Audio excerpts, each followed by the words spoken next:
The classroom was unusually quiet that morning, the kind of silence that felt heavy before something important happened. Rows of students sat at their wooden desks, scribbling notes, tapping their pencils, or staring blankly at the board. In the very front row sat Alicia, a 12-year-old black girl with wide brown eyes that always carried a mixture of curiosity and fear. She held her notebook tightly against her chest as if it were a shield protecting her from the world. Alicia was smart, but she never believed it. She was shy, and every time she wanted to speak in class, her voice seemed to tremble before she even began. That day, she wanted to prove to herself that she could answer just like everyone else. She straightened in her seat, her small hand raised slowly into the air. For a moment, it seemed like courage had finally found her. Mrs. Collins, the teacher, scanned the room with sharp eyes before calling her name. "Yes, Alicia," she said, almost sounding impatient. Alicia stood, her palms sweaty, her heart beating fast as she tried to form the words she had memorized the night before. The question was simple, something she had studied again and again. But under the pressure of so many eyes watching, her thoughts scattered. She opened her mouth, and the first few words came out, but then silence swallowed her. The answer slipped away like water through her fingers. A ripple of muffled laughter moved through the room. Some students whispered to each other, shaking their heads. Alicia felt the air in the room grow thick, her chest tightening. She tried again, but her voice cracked, and the sentence broke apart before it could even form. She wanted to disappear. Mrs. Collins raised an eyebrow, tilting her head in mock patience. But then her lips curved into a smile that was anything but kind. She stepped forward, her heels clicking against the floor, and said loudly so the entire class could hear, "Maybe school is not for everyone. Some of us should just sit quietly and let others do the real learning." The words sliced through the room like a knife. The laughter that had been bubbling erupted, echoing against the walls. Some students covered their mouths as they giggled, others pointed at Alicia with wide grins. To them, it was just another joke. To Alicia, it was humiliation sinking deep into her skin. Her face burned, her eyes filled with tears, and she lowered her head, staring at the floor, wishing it would open and swallow her whole. She could feel every set of eyes locked on her, not with kindness but with judgment. The teacher turned away, smug and satisfied, as if she had proven a point, as if crushing a child's spirit was a lesson worth teaching. No one stood up for her. Not a single voice rose to stop the cruelty. Even the few friends who liked Alicia looked down at their desks, too scared to go against the authority of a teacher. Alicia's hands trembled on her notebook. Her lips pressed together tightly to keep the tears from falling. She wanted to scream, to defend herself, to explain that she knew the answer, but her nerves betrayed her. But she could not. Her voice had been stolen by shame. At that exact moment, the heavy wooden door at the back of the classroom creaked open. The sound was soft, almost hidden beneath the noise of laughter, but it cut through the air like a warning bell. No one noticed at first, not even the teacher. Standing in the doorway was Alicia's mother, Monica. She had come earlier than usual, carrying a small bag with Alicia's lunch, which her daughter had forgotten at home. Monica had intended to quietly drop it off, maybe wave at her daughter, and leave without interrupting. But what she walked into froze her in place. Her eyes immediately caught the scene, her little girl hunched forward, tears in her eyes, the class mocking her, and the teacher standing tall with a look of cruel satisfaction. Monica's chest tightened. She didn't move, didn't speak. She just stood there, gripping the lunch bag so hard that her knuckles turned white. A storm brewed behind her eyes. She wanted to rush forward, to wrap her daughter in her arms, to silence the laughter with her own fierce voice. But something inside her told her to wait, to watch, to understand exactly what had been happening when no parents were around.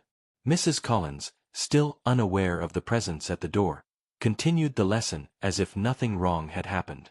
She wrote something on the board, her back turned, while a few students still chuckled under their breath. Alicia sat frozen in her seat, her notebook still clutched tightly, her heart aching.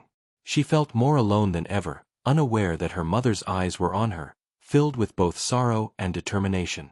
The door remained slightly ajar, Monica standing quietly in its shadow. She didn't want to embarrass her daughter further by storming in immediately. She wanted to see how long this cruelty had been going on, how far this teacher was willing to go to break a child's spirit.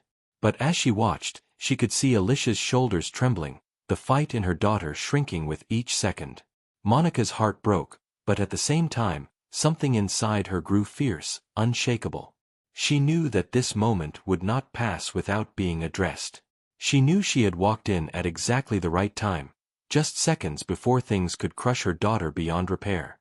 The laughter in the room began to die down slowly, but the sting of it remained in Alicia's chest. She blinked hard, trying to stop the tears, but one slipped down her cheek anyway. She quickly brushed it away, hoping no one noticed, but of course, someone did. Another round of whispers broke out. Monica's jaw tightened. Her silence would not last long. Unseen but not unheard in her heart, she prepared herself to step forward. And when she did, the entire classroom would never forget it. The classroom carried an uneasy rhythm after the burst of laughter had faded. Students shifted in their seats, their giggles replaced by awkward silence. Alicia sat perfectly still, as if moving would bring more attention. Her small fingers dug into the edge of her desk. She wanted to disappear, to sink into the ground where no one could see her shame. From the doorway, Monica's eyes never left her daughter. She stayed quiet, half-hidden, her hand gripping the lunch bag tightly. The pain she felt was sharper than anything she had known in years. It was the kind of pain only a mother feels when she sees her child broken before her eyes. She watched her daughter's small frame tremble under the weight of the classroom's judgment. Her heart ached, but she forced herself to remain still. Why?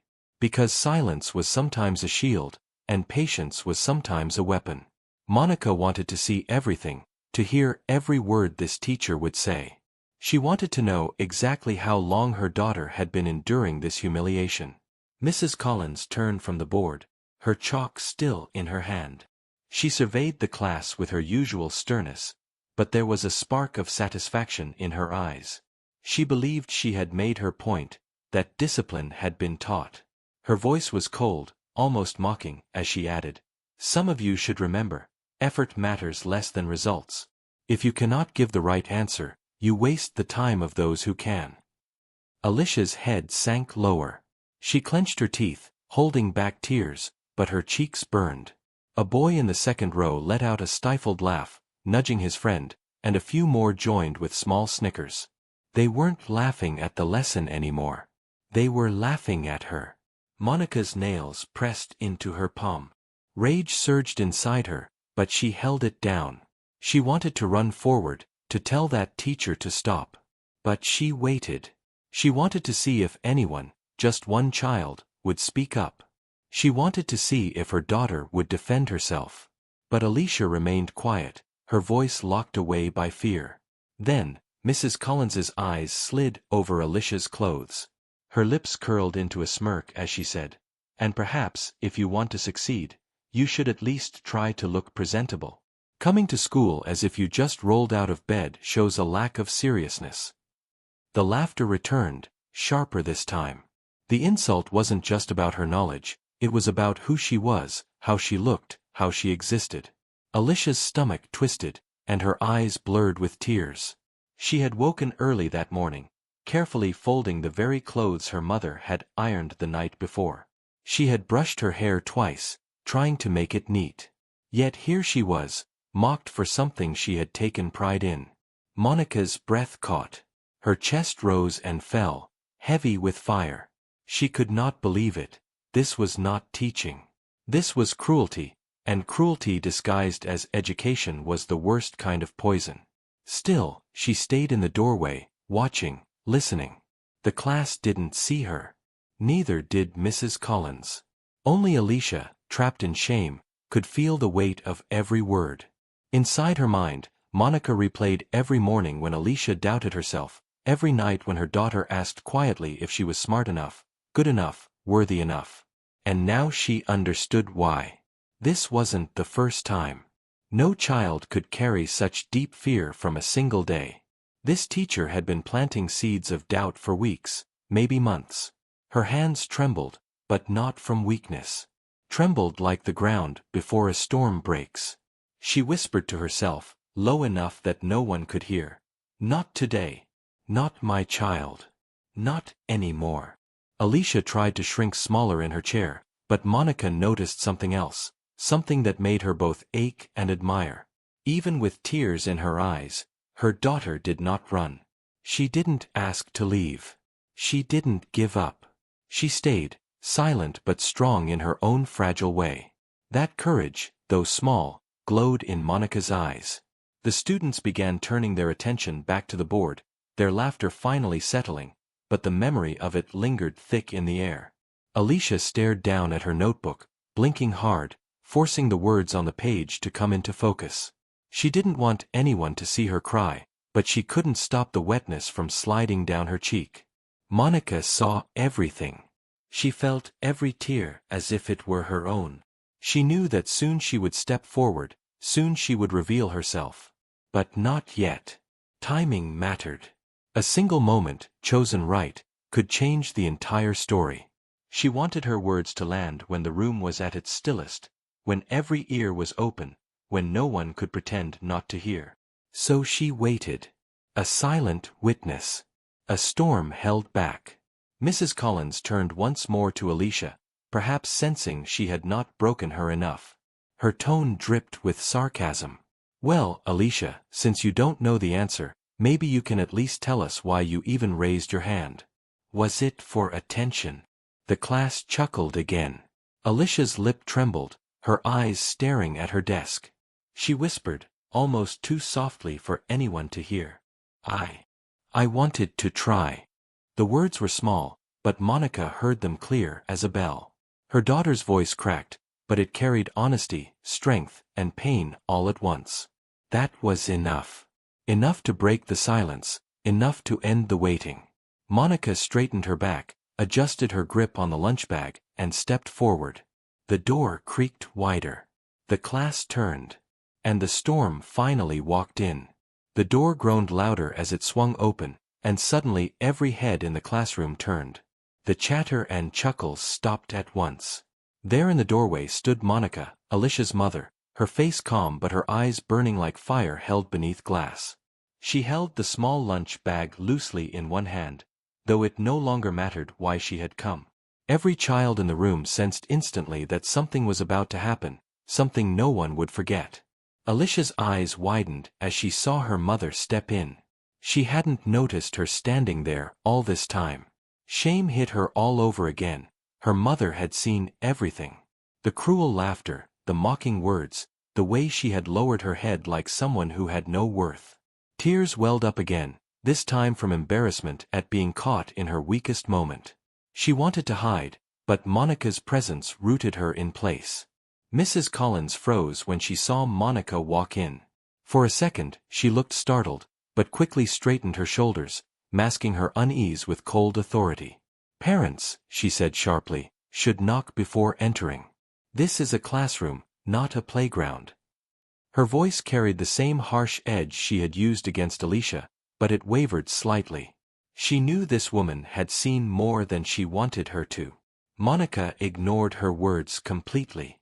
She walked straight past the rows of desks, past the staring children, until she reached the front row where Alicia sat. The room was so silent now that the sound of her shoes against the floor echoed like drums. She knelt beside her daughter, placing the bag gently on the desk, and lifted Alicia's chin with her hand. For the first time since the laughter began, Alicia's tear-filled eyes met her mother's.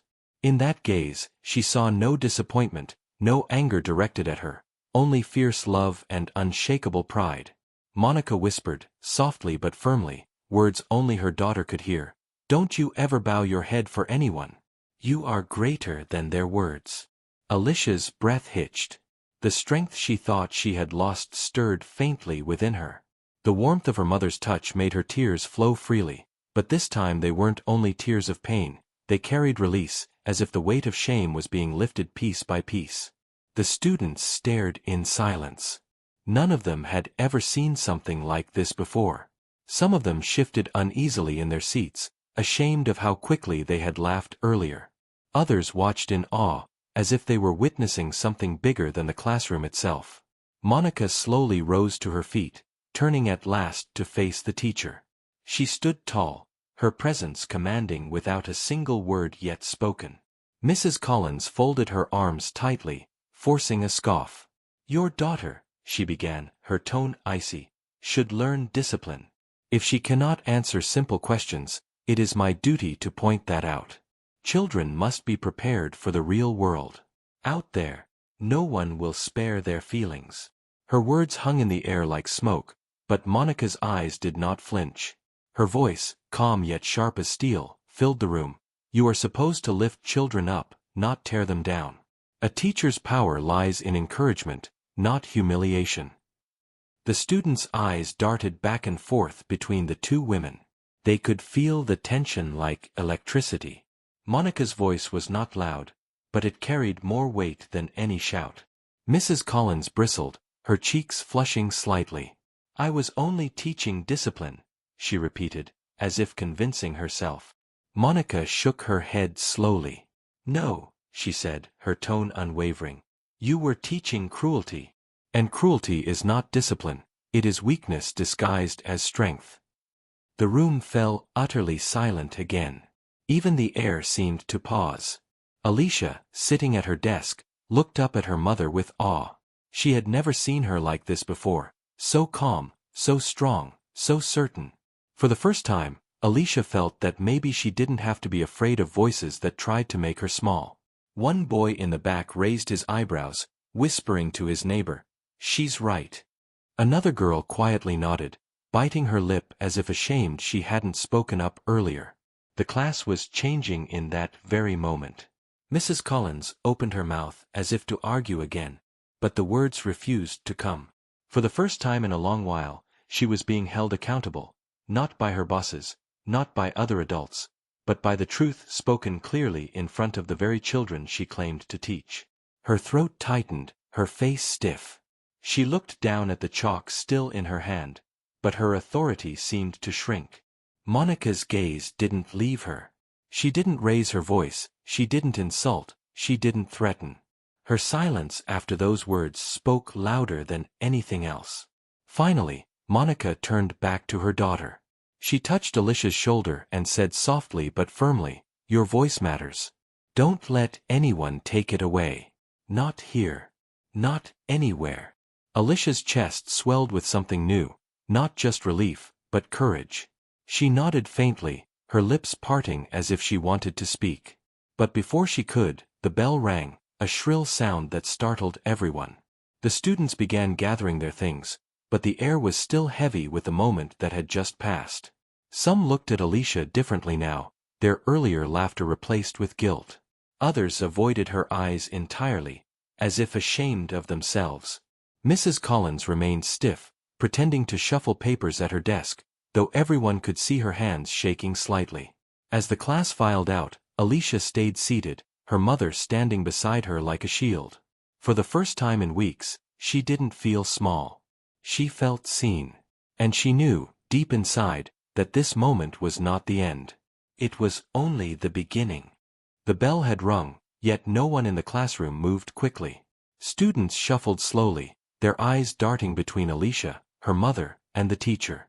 Something in the air held them there, as if they sensed this was not finished. The lesson that mattered most today was not written on the chalkboard. It was happening right in front of them. Monica stood tall beside her daughter's desk, her hand resting lightly on Alicia's shoulder. Alicia still clutched her notebook, though now she held it differently. Not as a shield, but as if it was part of her strength. The fire in her mother's words had warmed her heart, and she no longer felt as invisible as before. Mrs. Collins cleared her throat, her face stiff. She tried to regather control of the room.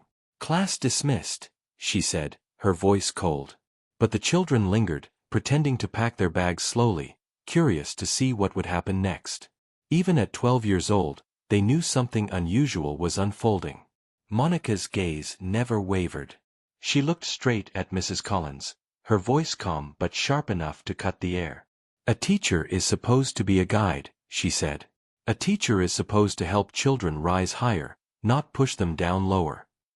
Some of the students glanced nervously at their teacher. Mrs. Collins forced a laugh, though it sounded thin. "Madam, I think you misunderstand. I was building discipline. The world is not soft. If children are not corrected, they will fail later. I am preparing them." Monica tilted her head slightly, her eyes narrowing. "And you think humiliation is preparation?" Her words were steady. "Do you believe breaking a child's spirit makes them stronger? No. It teaches them to be afraid of their own voice." The room was silent again. Even the students who usually whispered during lessons were now frozen. They could feel the weight of each sentence.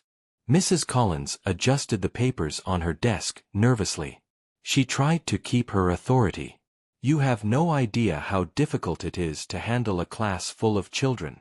If I am too soft, they walk all over me." Monica took a slow step forward. Her tone was not angry, it was measured, firm. "Respect does not come from fear. It comes from trust. When you humiliate one child, you lose the respect of every child watching.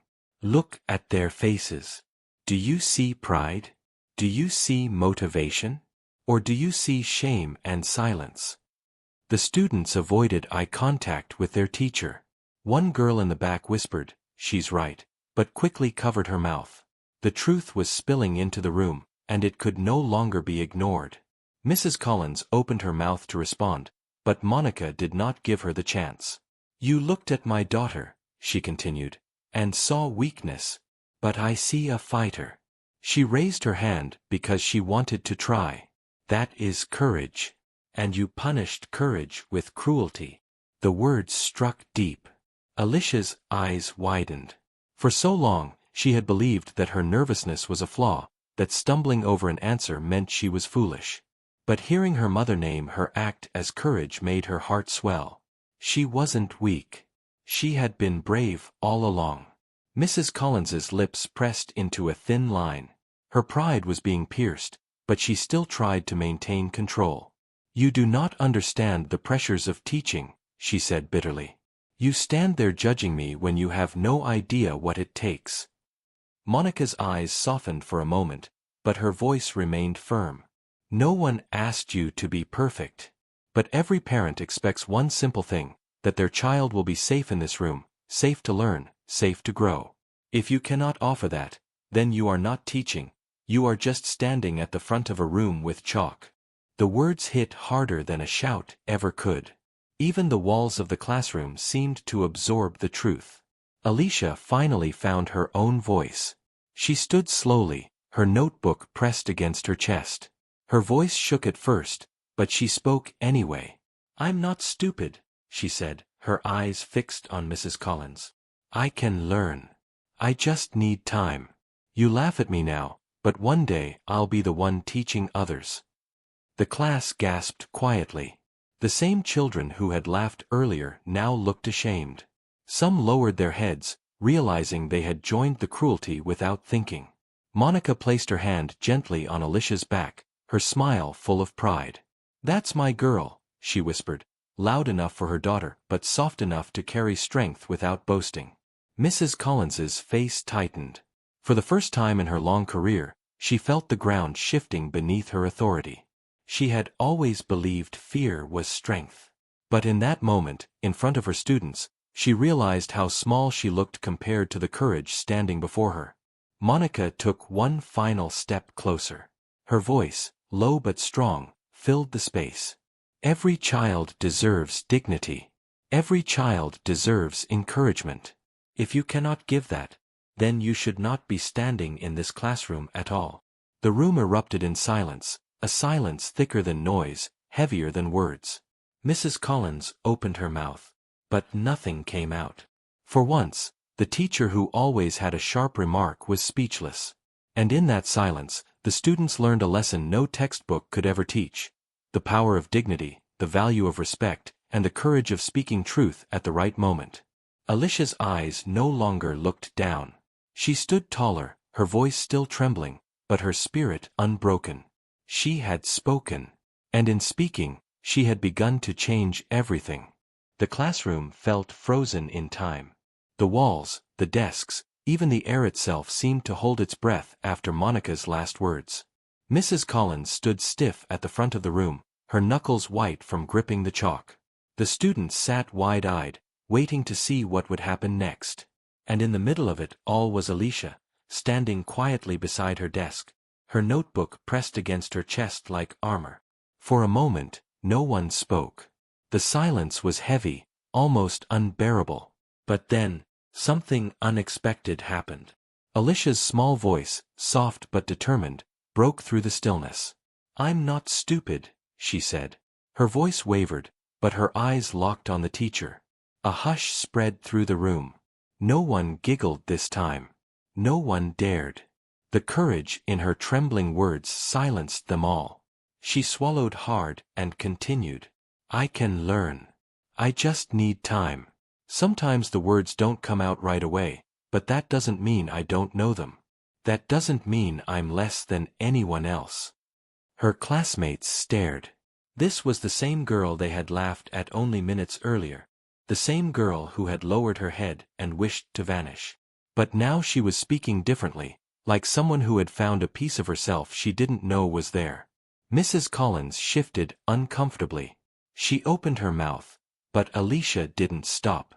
Her voice grew a little stronger with each word. "You think I'm weak because I stumble.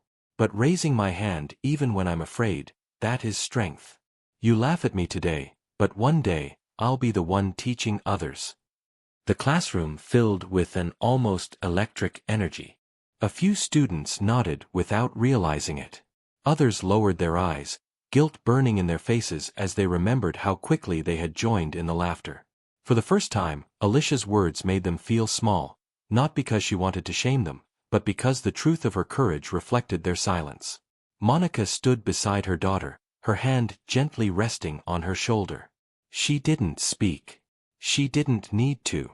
Her eyes shone with pride. She knew this was the moment she had been waiting for.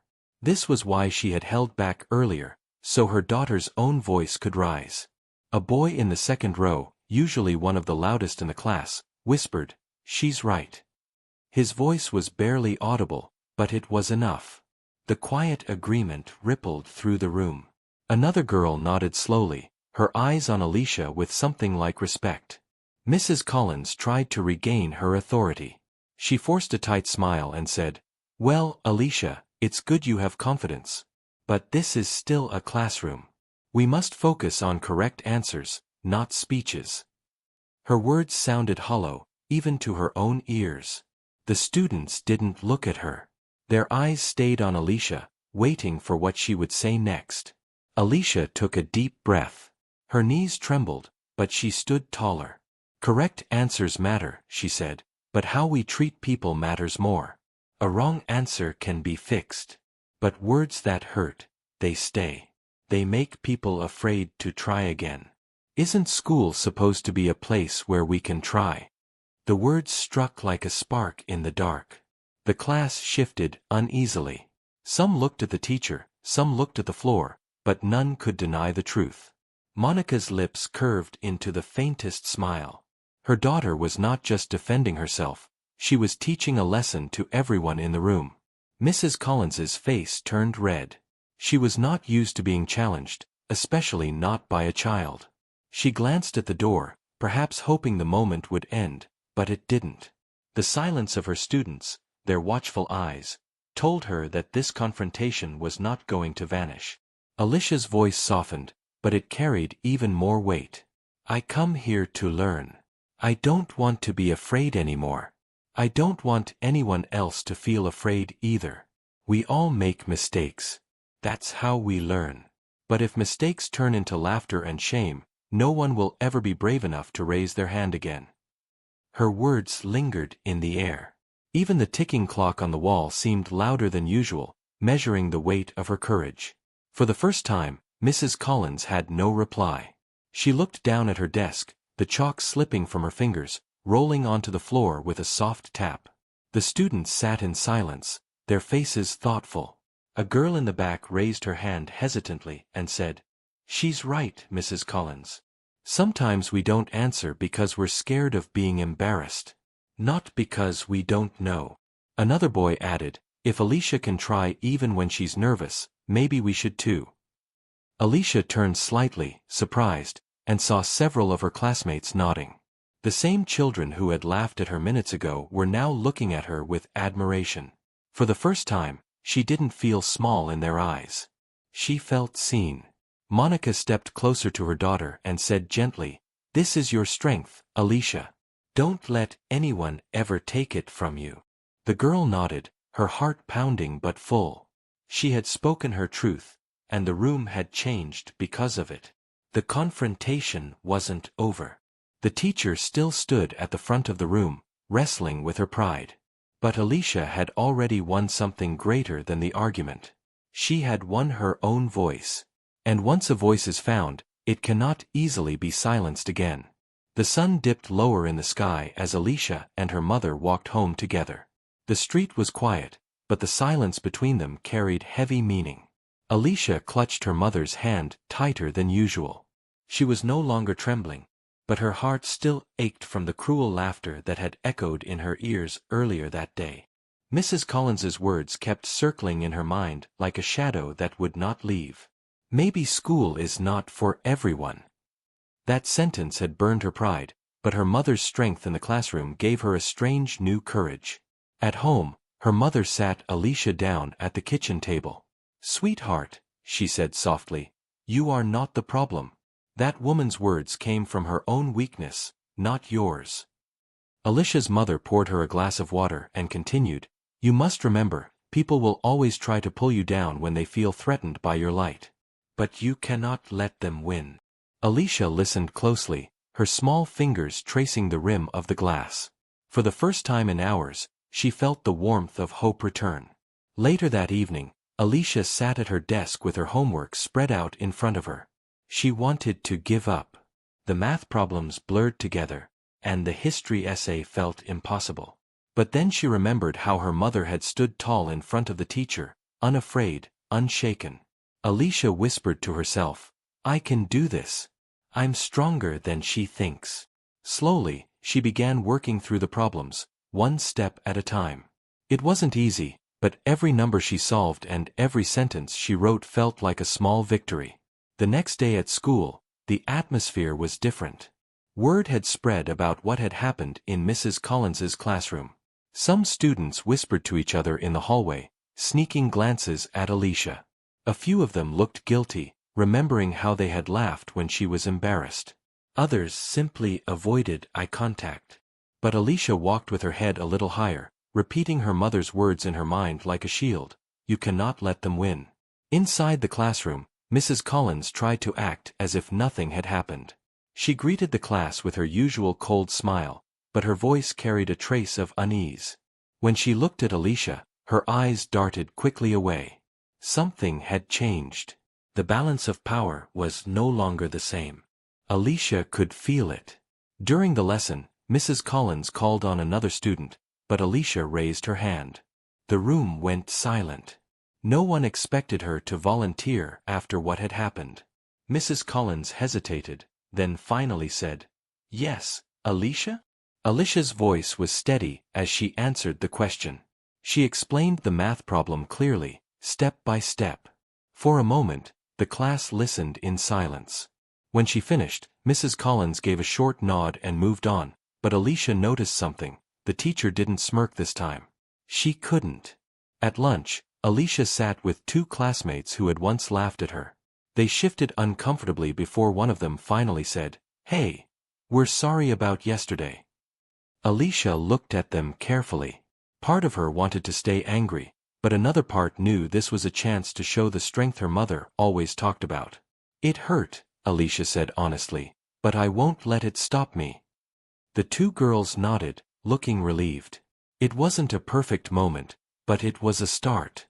That evening, Alicia's mother received a call from the school principal. He had heard everything. Several parents had already complained about Mrs. Collins's treatment of students, and Alicia's mother's brave action had brought it into the open. "We will investigate this matter seriously," the principal said firmly. Alicia's mother thanked him, but inside, she already knew something powerful had happened. Her daughter had taken the first step toward believing in herself again. Over the next week, Alicia worked harder than ever. She stayed late in the library, asked questions when she didn't understand, and kept practicing even when she felt tired. Each time she struggled, she reminded herself of her mother's words. Slowly, her grades began to improve. Her teachers, other than Mrs. Collins, started noticing her determination. One science teacher even praised her in front of the class, saying, "This is what persistence looks like." Mrs. Collins, meanwhile, grew quieter. She no longer dared to single Alicia out. The students had seen too much, and the staff had begun watching closely. For the first time, Alicia realized that bullies, even grown-up ones, lose their power when you refuse to bow down. One afternoon, as Alicia packed her bag, she found a small note tucked between her books. It read, "You're stronger than you think. Don't stop." Alicia didn't know who had written it, but she smiled. The laughter from that terrible day no longer felt as heavy. In its place was something new, respect, not just from others, but from herself. That night, Alicia sat by her window, staring at the stars. She whispered softly, "One day, I'll show them all what I can do." Her mother heard her from the doorway and placed a gentle hand on her shoulder. "You already have," she said. And for the first time, Alicia believed it.